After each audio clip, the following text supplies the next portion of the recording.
Assalamualaikum dan salam sejahtera. Kembali bersiaran untuk kalender jenayah edisi 2 Disember 2016. Baru sehari bekerja dan disahkan sakit mental. Itu latar belakang pengawal peribadi berusia 37 tahun yang mengamuk dengan melepaskan tembakan sehingga mengorbankan 3 orang termasuk majikannya yang bergelar Datuk. Dalam kejadian 7.15 malam pada Khamis di Georgetown, Pulau Pinang, 5 lagi cedera termasuk juru kamera sambilan RTM, Muhammad Amirul Amin Muhammad Amir. Bagaimanapun, suspek sudah pun ditahan dan direman 7 hari. Suspek ditahan di lokasi kejadian dan mangsa yang cedera kini sedang dirawat di Hospital Pulau Pinang. Dan bersama saya ketika ini adalah wartawan Syamsul Munir Safini untuk butiran lanjut. Syamsul Munir, bagaimana perkembangan setakat ini yang dapat dikongsikan berhubung kejadian terbabit?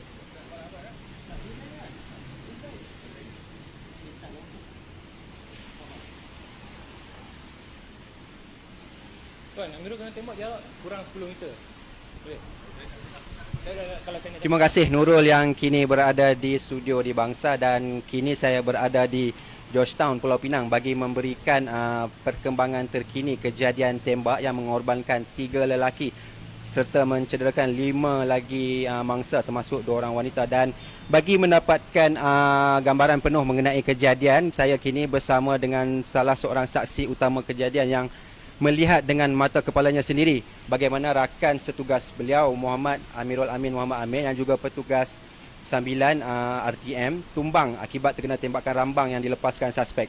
Dan Muhammad Iskandar Osman juga akan berkongsi dengan lebih lanjut berkenai perkara berkenaan. Dan Assalamualaikum Iskandar. Waalaikumsalam warahmatullahi. Jadi Iskandar, boleh ceritakan tak selepas Amirul terkena tembakan tu bagaimana dia rebah dan serta berlumuran darah tu, apa yang Amirul dia ditembak dari jarak dekat.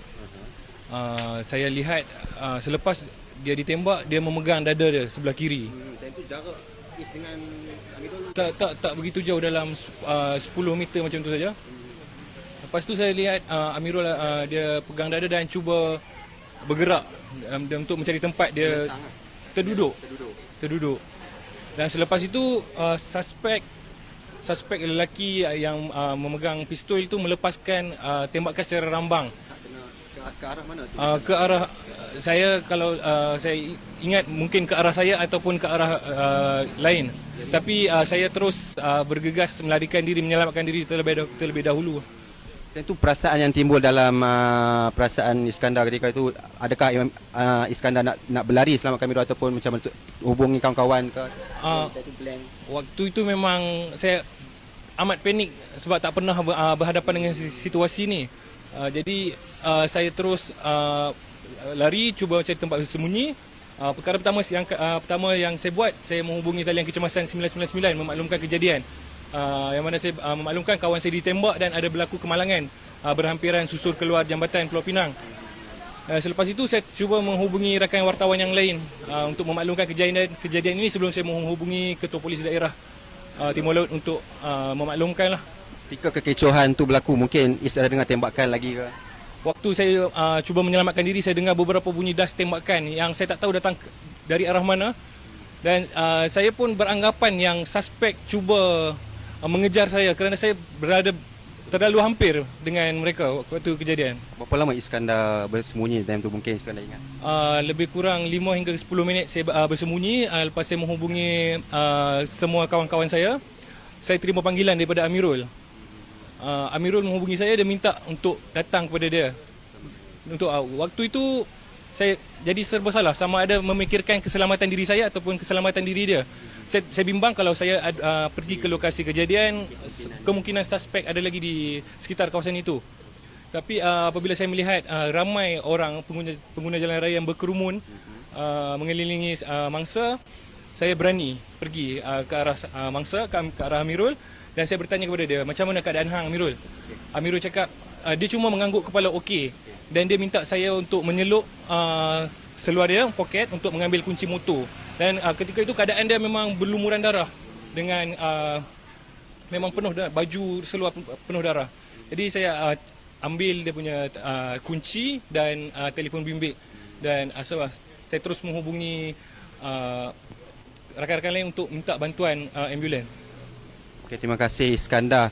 Jadi para penonton yang dihormati, begitulah pengalaman ngeri yang dihadapi oleh Iskandar sejurus melihat rakan yang sering menemaninya ke assignment ataupun ke tempat-tempat kerja rebah berlumuran darah akibat terkena tembakan rambang oleh suspek yang juga seorang pengawal peribadi berkenaan.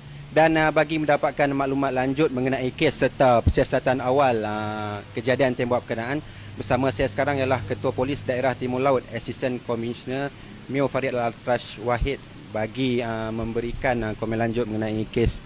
Assalamualaikum Tuan. Assalamualaikum warahmatullahi. Tuan, terima kasih kerana sudi bersama kami pada malam ni di Metro TV. Okay.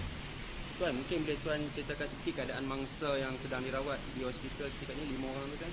Okay, seperti mana yang kita sedia maklum, kejadian ini berlaku lebih kurang 7.30 malam semalam di lebuh raya Dr. Lim Chong Yu ataupun lebuh raya Jelutong, Okay, Tuan. di mana dalam kejadian ini 3 orang telah terkorban akibat daripada tembakan yang dilepaskan oleh suspek, manakala 4 orang lagi cedera dan mereka dirawat, mereka sekarang ini dirawat di hospital Pulau Pinang. So pada petang tadi saya bersama-sama dengan Ketua Polis Negara dan juga bersama dengan Ketua Polis Pulau Pinang telah membuat lawatan ke hospital Pulau Pinang dan kita telah dapati bahawa kesemua mangsa-mangsa ini berada dalam keadaan stabil setelah mereka menjalani pembedahan untuk membuang selak peluru yang akibat daripada tembakan. So seorang daripada mereka telah pun dipindahkan ke ward biasa, manakala 3 orang lagi masih lagi dirawat di ward unit rawatan rapi, termasuk juru kamera Radio Television Malaysia RTM, Encik Amirul Amin. So ketiga-tiganya walaupun berada di ward unit rawatan rapi dalam keadaan stabil. Tuan, bila Tuan cakap sikit pasal kes tu, saya teringat nak tanya, mungkin senjata apa yang suspek gunakan Tuan? Okay, semasa pihak polis menjalankan siasatan di tempat kejadian semalam, kita telah berjaya menahan suspek bersama dengan sepucuk pistol jenis Glock lah. Dan di tempat kejadian juga kita telah jumpa 3 butir peluru hidup dan 11 pelongsong peluru di tempat kejadian. Tuan, suspek kedua dan suspek pertama yang tembak majikan dia tu saling mengenal dah lama ke macam mana Tuan? Okay, daripada siasatan awal yang kita jalankan, dapati bahawa mereka baru saja mengenali antara satu sama lain, di mana pengawal keselamatan ataupun bodyguard kepada datuk ataupun mangsa dalam kejadian ini baru saja mula bekerja dengan datuk ni, dan kita sedang buat siasatan rapi apakah tujuan sebenar beliau melepaskan tembakan. Tapi daripada siasatan yang kita jalankan selepas kita dapat perintah riman hari ini, kita dapati bahawa suspek ni berada dalam keadaan mental yang tidak stabil tidak stabil. So kita percaya bahawa suspek ni semasa melakukan kejadian tersebut dia ada masalah mental. Tuan, difahamkan dia ni pun ada military background Tuan? Suspek ni memang bekerja dengan sebuah syarikat keselamatan yang beralamat di Kuala Lumpur dan kita sedang menyiasat latar belakang suspek.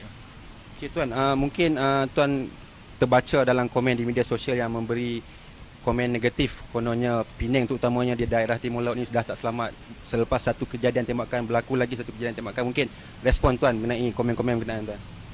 Okay, kejadian yang berlaku semalam saya ingin komen. Saya ingin menyuruh pada masyarakat supaya tidak membuat sebarang spekulasi. Kejadian yang berlaku semalam adalah satu kes terpencil, di mana suspek dalam kes ni seperti yang saya telah nyatakan tadi dan seperti telah disampaikan oleh Yang Dihormati Ketua Polis Negara sebentar tadi, suspek ni berada dalam keadaan mental yang tidak stabil. So beliau menggunakan pistol tu, dia ada lesen senjata api, ada lesen carry and use. So sini boleh kita anggap satu kes terpencil lah. So saya menyuruh pada penduduk di daerah Timur Laut supaya tidak berasa panik, dan ini adalah satu kes terpencil yang bukan satu kes yang selalu berlaku. Bukan kes yang melibat kes rombakan, kes menyebab kes dadah dan sebagainya. Tuan, soalan terakhir saya, mungkin jika orang ramai yang terserempak dengan kejadian sebegini dan tak tahu, dia ingat kemalangan, lepas tu dia nak beli bantuan, jadi mungkin pesanan Tuan kepada orang itu? Okay, saya ingin menasihatkan orang ramai, jika tersempak dengan kejadian-kejadian sebegini, supaya menghubungi pihak berkuasa atau pihak polis supaya tindakan pantas dapat diambil. Saya tidak menggalakkan orang ramai untuk tindak sendiri, Pasal mereka tidak ada kepakaran dalam soal sebegini. So apabila tersempak dengan kejadian sebegini, saya nasihatkan orang ramai supaya segera melaporkan kepada pihak berkuasa ataupun pihak polis. Okay. Terima kasih Tuan Mio di atas perkongsian maklumat yang begitu terperinci sebentar tadi. Jadi suka untuk saya maklumkan kepada penonton di Metro TV bahawa mangsa yang maut adalah Dato' Ong Teck Wan 32, Sentil Murgia 38 dan Choi Hong Ming 32, manakala yang cedera pula ialah Lee Hong Bun 56, Nurul Huda Aziz 38 seorang wanita dan juga Arivarsni Krishnan 33 yang juga seorang wanita serta Muhammad Amirul Amin Muhammad Amir dan Lim Bung Leng berusia 32 tahun. Jadi setakat itu sahaja Nurul yang saya dapat kongsikan di Georgetown buat masa kini. Saya Syamsul Munir Safini bersama juru kamera Hazli Hadi Hassan. Sekian, terima kasih. Kembali ke bangsa. Baiklah, terima kasih Syamsul Munir untuk laporan itu tadi. Dan dalam perkembangan lain, 2 penjenayah ditembak mati polis dalam kejadian di Lenggeng Negeri Sembilan. Polis turut menemui pelbagai peralatan termasuk parang, alatan pecah rumah, nombor kenderaan palsu dan gari tangan dipercayai digunakan untuk menyamun. Saksikan rangkuman berita menerusi kalender jenayah untuk minggu ini.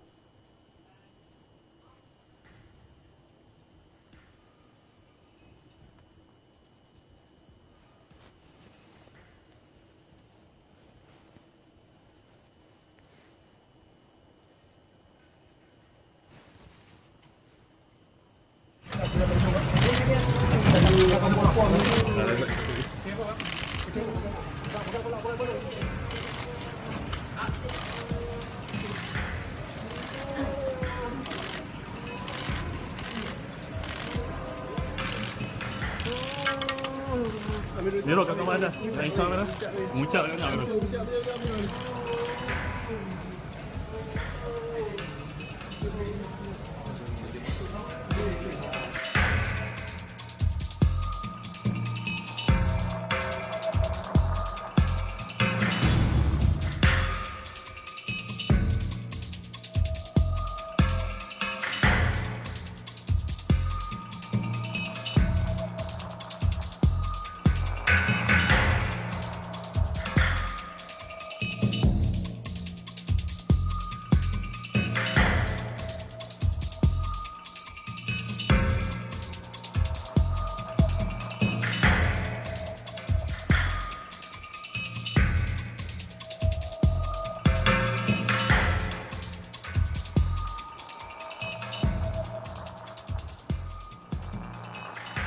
Dua penjenayah yang disyaki terbabit dalam beberapa kes samun mati ditembak polis dalam kejadian berbalas tembakan di Jalan Setul Broga berhampiran Lenggeng Nilai Negeri Sembilan.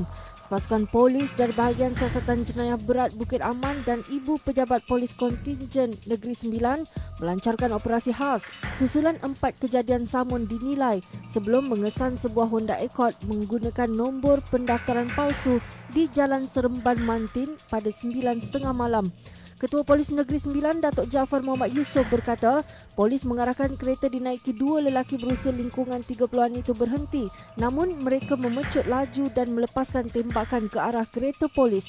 Kereta suspek bagaimanapun terbabas ketika melalui Selekoh. Seorang suspek bersenjata pistol kemudian keluar dan melepaskan tembakan, manakala seorang lagi suspek bersenjata parang melibas ke arah anggota polis. Katanya pemeriksaan pada kedua-dua suspek tidak menemui dokumen pengenalan diri dan mayat dihantar ke Hospital Tuanku Jaafar untuk bedah siasat dan mengenal pasti identiti mereka. Kes disiasat mengikut Seksyen 307 Kanun Keseksaan dan Seksyen 3 Akta Senjata Api Kurungan Penalti Lebih Berat 1971.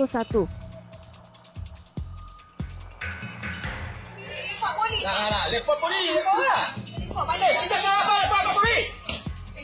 Mana kau mana? Lepas. Kita kat salah sini tak buat salah. Bersalah apa? Tak pakai gambar tak? Masalah. Tak apa. Tak payah kita lepot. Ni bukan ni cakap lepot. Mana? Dulu pun sudah lepot. Sama mana dulu? Lepot. Bayar asal ambil. Lepot. Lepot. Nama apa? Tak tahu nama dia. Lepas saya Tak mesti kau tahu kita nama lepot. Lepas tahu ni dah lama dia. Biar okey ni. Hello. Hello. kau lepak kan, memang kita lepak ingat kita. Aunty, kau balai, aunty, kau balai. Kita salah apa? Lo Ebin.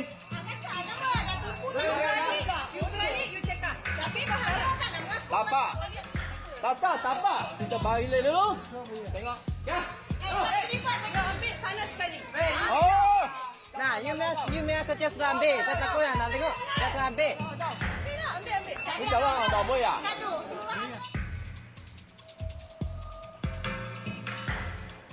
Sindiket penyeludupan di sempadan dikesan menggunakan stor dan rumah tinggal sebagai transit untuk menyembunyikan kegiatan mereka daripada dikesan pihak berkuasa. Bagaimanapun tindakan licik mereka berjaya dikesan Agensi Kawalan Sempadan Malaysia AKSEM Kelantan dalam 2 serbuan berasingan di stor simpanan lama Pasir Mas dan rumah separuh siap di Kota Baru. Dalam serbuan itu, AKSEM merampas 201 kampit beras dan 60 bungkus mercun dianggarkan bernilai lebih RM100,000 dipercayai untuk pasaran negara ini. Bagaimanapun tiada sebarang tangkapan dibuat berikutan tiada penghuni ketika serbuan dilakukan. Komandan AKSEM Kelantan Muhammad Asri Yahya berkata, penyeludup berkenaan menggunakan stor dan rumah lama yang ditinggalkan untuk mengelak aktiviti mereka dikesan. Tentang 2 kejadian kes yang kita perolehi pada pagi tadi. Kes pertama iaitu tindak atas maklumat awam dan hasil cekan yang dilakukan pada jam kurang 1 pagi 27 November 2016. Sepasukan anggota AKSEM Melata Panjang seramai 6 orang anggota dengan menggunakan 2 buah kenderaan jabatan telah membuat serbuan di atas sebuah stor simpanan atau ban tembakau tidak kunci yang tidak beramat di kawasan Kampung Bangosto, Pasir Mas, Kelantan. Hasil pemeriksaan rapi mendapati stor tersebut ada menyimpan sejumlah 201 kampit beras siam grade A senyap 1 kg yang disyaki telah diseludup dari negara Thailand. Seorang wanita warga Thailand ditemui mati dipercayai dibelasah pekerja lelakinya di Kampung Cik Jah, Binjai Rendah, Marang malam Ahad. Ketua Jabatan Siasatan Jenayah Terengganu, Assistant Commissioner Wan Abdul Aziz Wan Hamzah berkata, mayat Hayi Matioh Elaya Sharifah 35 tahun ditemui terbaring di dapur rumahnya dengan 9 kesan kecederaan di kepalanya 7.30 malam. Menurutnya, siasatan awal mendapati peniaga pasar malam itu dipercayai dipukul seorang lelaki, juga warga Thailand berusia 20-an yang juga pekerjanya. Polis menemui sebatang kayu berukuran 30 cm dalam tong sampah yang dipercayai digunakan suspek untuk memukul mangsa. Suspek yang dipercayai penagih dadah melarikan diri sejurus kejadian dengan menunggang motosikal dan usaha memburunya sedang dilakukan termasuk meminta bantuan polis Thailand. 2 lelaki dihadapkan secara berasingan ke Mahkamah Magistrate Kangar atas pertuduhan cuba melakukan aktiviti keganasan di Syria pada awal bulan ini. Tertuduh Zulfadli Jafri dari Miri Sarawak yang bekerja sebagai pembantu jurukimpal dan Muhammad Ridwan Muhammad Musa dari Tangkak Johor yang bertugas sebagai juruteknik kilang. Sebelum itu dibawa ke Kompleks Mahkamah Kangar pada jam 10 pagi dengan dikawal ketat anggota polis. Tiada pengakuan direkodkan dari kedua-dua tertuduh selepas kertas pertuduhan dibacakan kepada mereka di hadapan Magistrate Muhammad Azhar Hamzah. Tertuduh berdepan hukuman penjara sehingga 30 tahun dan denda jika didapati bersalah. Muhammad Azhar menetapkan 5 Januari depan untuk sebutan semula kes yang akan dipindahkan ke Mahkamah Tinggi Kuala Lumpur. Seorang pengawal keselamatan mengaku tidak bersalah di 2 mahkamah session berasingan di Georgetown, Pulau Pinang atas 11 pertuduhan merogol anak kekasihnya pada 20 Ogos hingga 19 November lalu. Tertuduh berusia 38 tahun membuat pengakuan itu selepas semua pertuduhan dibacakan terhadapnya. Tertuduh didakwa mengikut Seksyen 376/1 Kanun Keseksaan yang memperuntukkan hukuman penjara sehingga 20 tahun dan sebat jika sabit kesalahan. Pendakwaan dikendalikan Timbalan Pendakwa Raya Nurul Huda Idris manakala tertuduh tidak diwakili peguam.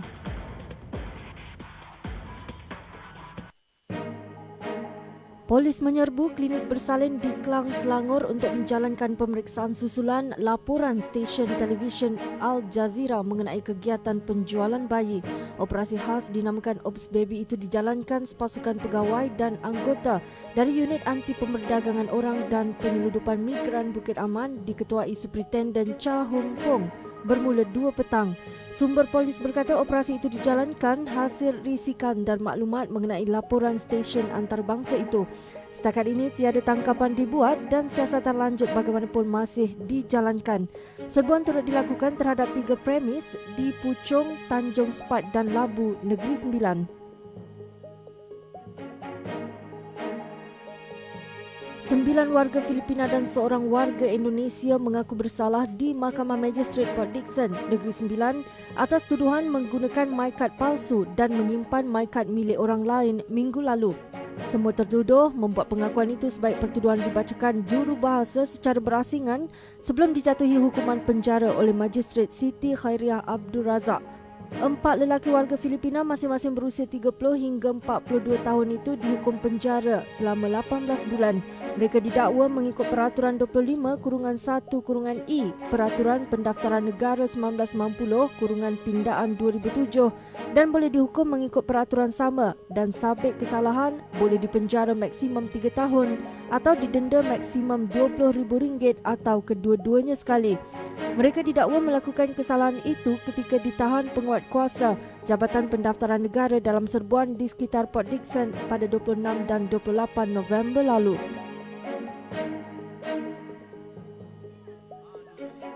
Seorang wanita dikesan melarikan beg tangan seorang guru yang diletakkan di atas rak Al-Quran di Surau Hospital Pulau Pinang HPP Georgetown Pulau Pinang. Kegiatan wanita itu bagaimanapun dirakam kamera litar tertutup CCTV yang dipasang dalam surau berkenaan. Kejadian itu hanya disedari pada 3:30 petang oleh mangsa, seorang guru wanita berusia 33 tahun yang ketika itu meletakkan beg tangannya atas rak berkenaan kerana dia mengambil wuduk untuk menunaikan solat zuhur. Sementara itu, Ketua Polis Daerah Timur Laut, Assistant Commissioner Mio Faridalat Rash Wahid mengesahkan menerima laporan berhubung kejadian itu. Menurutnya, polis masih menjalankan siasatan lanjut dan kes disiasat mengikut Seksyen 380 Kanun Keseksaan.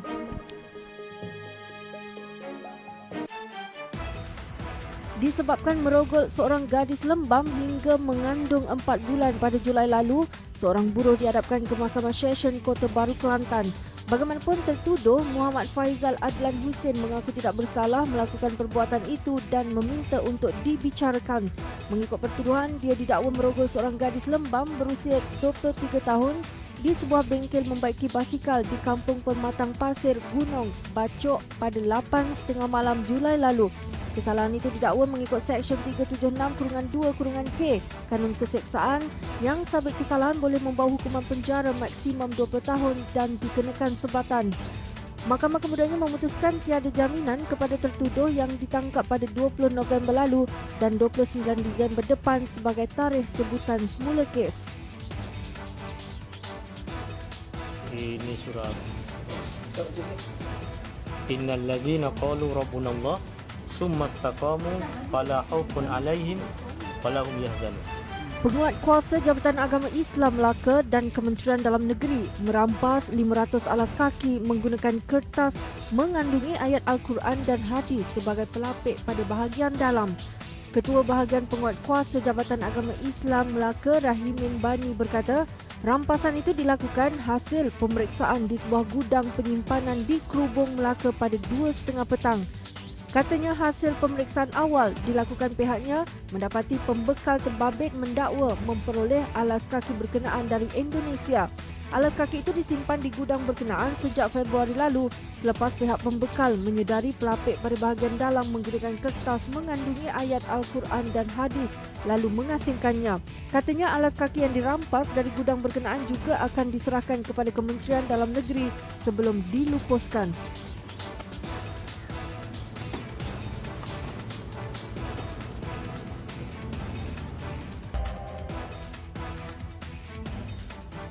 Bekas Ketua Jabatan Siasatan Jenayah Kuala Lumpur, Datuk Ku Chin Wah, diarah bela diri oleh Mahkamah Session Kuala Lumpur terhadap pertuduhan gagal mengisytiharkan perolehan harta 3 tahun lalu. Mahkamah memutuskan demikian selepas mendapati pihak pendakwaan berjaya membuktikan kes prima facie terhadap pertuduhan itu. Mahkamah menetapkan 6 Februari tahun depan untuk prosiding bela diri. Mengikut pertuduhan, Ku didakwa dengan sengaja gagal mematuhi terma notis pendakwa raya mengikut Seksyen 49/1 Akta Pengubahan Wang Haram dan Pencegahan Pembiayaan Keganasan 23 Disember 2013. Ku didakwa melakukan perbuatan itu di Ibu Pejabat SPRM di Putrajaya antara 23 Disember 2013 dan 21 Januari 2014 mengikut Seksyen 49/3 Akta Sama yang membawa hukuman denda maksimum RM1 juta, penjara tidak lebih setahun atau kedua-duanya jika sabit kesalahan.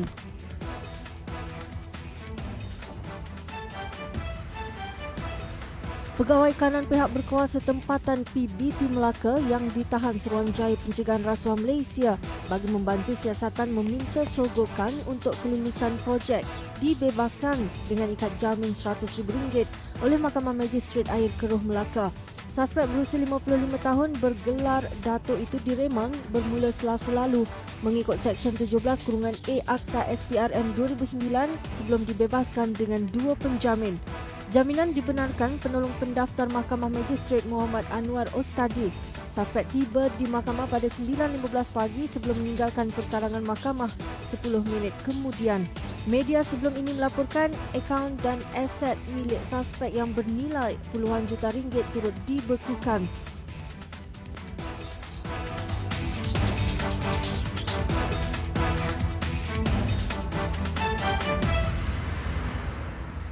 Jenayah berlaku di sekeliling kita. Sehubungan itu, tingkatkan keselamatan diri bagi mengelak berlaku sebarang kejadian tidak diingini. Semoga paparan itu tadi menjadi panduan dan pengajaran berguna untuk kita bersama. Jangan lupa untuk terus layari laman web harian Metro di hmetro.com.my untuk mendapatkan lebih banyak paparan berita menarik yang kami sediakan sepanjang minggu ini. Juga berita video di laman YouTube Metro TV dan platform laman sosial termasuk Facebook, Twitter, Instagram, termasuk aplikasi HM Mobile dan HM News Channel. Selamat berhujung minggu. Saya Nuruda Kosnon. Assalamualaikum dan salam sejahtera.